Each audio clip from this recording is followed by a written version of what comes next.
খেয়াল করবেন, জিনিসটা একটু বোঝার চেষ্টা করবেন। যে ভালোবাসার নির্দিষ্ট কারণ থাকে সে ভালোবাসা বেশি দিন টিকে না।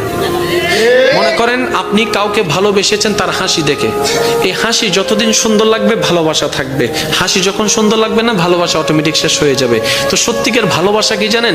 যে ভালোবাসার কোনো নির্দিষ্ট কারণ থাকে না, যে ভালোবাসা অন্তর থেকে হয়ে যায়, অনুভব থেকে হয়ে যায়, নির্দিষ্ট কারণ খুঁজে পাবেন না। না আপনার হাসি দেখে হয়েছে, না আপনার চোখ দেখে হয়েছে, না আপনার ব্যবহার দেখে হয়েছে, কোনো কারণ ছাড়া আপনি অটোমেটিক আপনার অন্তরে ফিল চলে আসলো, আপনি ভালোবাসা শুরু করলেন, যেটা আপনি দেখেন নাই, না দেখে ভালোবাসা শুরু করেছেন।